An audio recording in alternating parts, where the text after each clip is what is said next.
పత్తి రైతులంతా ఆశాజనక ధర కోసం ఎదురు చూస్తున్నారు. గతేడాది మాదిరిగా ఫిబ్రవరిలో వెల పెరుగుతుందని ఆశపడుతున్నారు. తీత తీసిన పత్తిని నిల్వ చేసుకుని మార్కెట్ ధోరణులను ఆతృతగా పరిశీలిస్తున్నారు. అయితే రైతుల నిరీక్షణకు ఫలితం దక్కే సూచనలు కనిపించడం లేదు. ధర మాత్రం పెరిగే పరిస్థితులు కానరావడం లేదు. ఎందుకంటే అంతర్జాతీయ మార్కెట్లో గిరాకీ లేకపోగా చైనాకు ఎగుమతులు తగ్గాయి. నిరుడు ఇదే సమయానికి 60 లక్షల బేళ్లు ఎగుమతి కాగా ప్రస్తుతం ఆ మొత్తం 30 లక్షల బేళ్లకు మించలేదు. నూలు వ్యాపారులు సైతం ఆచితూచి కొనుగోళ్లు చేస్తున్నందువల్ల మద్దతు ధర మినహా రైతులకు ఎక్కడా గిట్టుబాటు ధర దక్కడం లేదు. ఫలితంగా తగ్గిన దిగుబడులు, మందగించిన ఎగుమతులతో రైతులు నష్టపోతున్నారు. ఈ ఏడాది పత్తి దిగుబడులు ఆశాజనకంగా లేవు. ధరలు అనుకూలంగా లేవు. విదేశీ మార్కెట్లో గిరాకీ లేదు. వ్యాపారుల నుంచి కొనుగోళ్లు అసలే లేవు.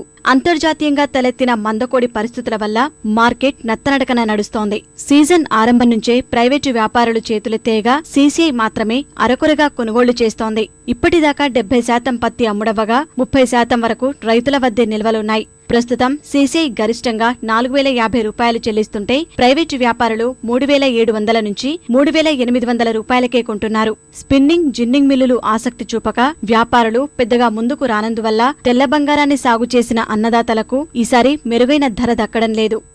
ఎప్పుడైనా సరే రైతు అనేది లబ్ధి పొందాలి అంటే ప్రైవేట్ వాళ్ళు మార్కెట్లో కొంటేనే రైతు లబ్ధి పొందగలుగుతాడు. ఈరోజు 3800 ఉంటుంది, రేపు 4000 ఉంటుంది, ఇంకో రోజు 4. Last year same time 4700 market ఉంది. ఈ సంవత్సరం సీసీఐ రేటు తప్పితే ఇంకోటి ఏం లేదు. 4050 రూపాయలు వాళ్ళు కొంటున్నారు. లాస్ట్ ఇయర్కి ఈ సంవత్సరానికి 700 రూపాయలు, గట్టిగా 7 నుంచి 800 రూపాయలు రైతుకి రేటు తక్కువ వచ్చింది.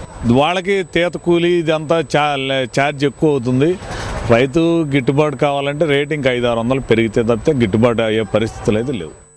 ఏటా ఫిబ్రవరి నెలలో ఎగుమతులు ఊపందుకుంటాయి. మంచి ధర కోసం రైతులంతా కొంత పత్తిని నిల్వ చేసుకుని విక్రయానికి మార్కెట్కొస్తారు. కానీ ఈసారి పరిస్థితి భిన్నంగా మారింది. ప్రధాన దిగుమతిదారైన చైనా నుంచి ఆర్డర్లు సన్నగిల్లినందువల్ల దేశీయ మార్కెట్ నిస్తేజమైంది. అటు రైతులకు మద్దతు ధర దక్కని పరిస్థితుల్లో కొనుగోలు కేంద్రాలు ప్రారంభించిన సీసీఐ ఇప్పటి వరకు 60 లక్షల క్వింటాళ్ల పత్తిని ఖరీదు చేసింది.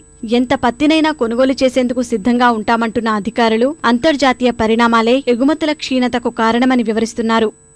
గత సంవత్సరం ఇప్పుడు దాకా అంటే జనవరి ఎండ్ దాకా చూస్తే అరౌండ్ 60 లాక్ బేల్స్ ఎక్స్పోర్ట్ అయ్యింది. బట్ ఈ సంవత్సరం ఇప్పుడు దాకా చూస్తే 30-35 లాక్ బేల్స్ పైగా అవ్వట్లేదు.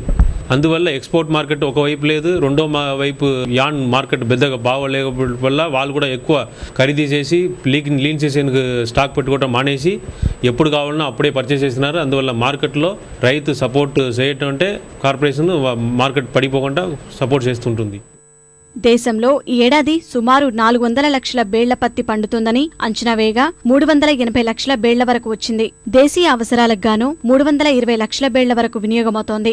అయితే గతేడాదితో కలిపి ప్రస్తుత పత్తి నిల్వలు 75 నుంచి 80 లక్షల బేళ్లకు చేరాయి. విదేశీ మార్కెట్లో గిరాకీ సరఫరాలను దృష్టిలో పెట్టుకుని రైతులు తెల్ల బంగారాన్ని నిల్వ చేసుకోకపోవడమే మంచిదని పరిశ్రమ వర్గాల నిపుణులు చెబుతున్నారు. ప్రపంచ పరిస్థితులను చూస్తే స్టాక్ పెట్టుకోవడం అంత మంచిది కాదేమో అని అనిపిస్తూ ఉంది. ఎందుకంటే ఏ కంట్రీలు చూసినా ఈ ప్రస్తుతం వరల్డ్ వైడ్గా కాటన్ స్టాక్స్ చాలా ఎక్కువ ఉన్నాయి. దానికి తోడు ఇప్పుడు క్రూడ్ ఆయిల్ ప్రైసెస్ బాగా తగ్గడం వల్ల దాదాపు 17% పాలిస్టర్ ప్రైసెస్ కూడా తగ్గినాయి. ఆ పాలిస్టర్ యాన్ ప్రైసెస్ కూడా తగ్గుతున్నాయి. దానివల్ల కాటన్ మీద ఇంపాక్ట్ పడుతుంది. కాబట్టి అన్ని పక్కల నుంచి కూడా కాటన్కి ప్రెజరే ఉంది తప్పితే ఇటు నుంచి కూడా హోప్ కనపడట్లేదు. ఏదైనా స్టాక్ పెట్టుకోవడం అనేది కొంచెం రిస్క్తో కూడుకున్న పని అని నా ఉద్దేశం.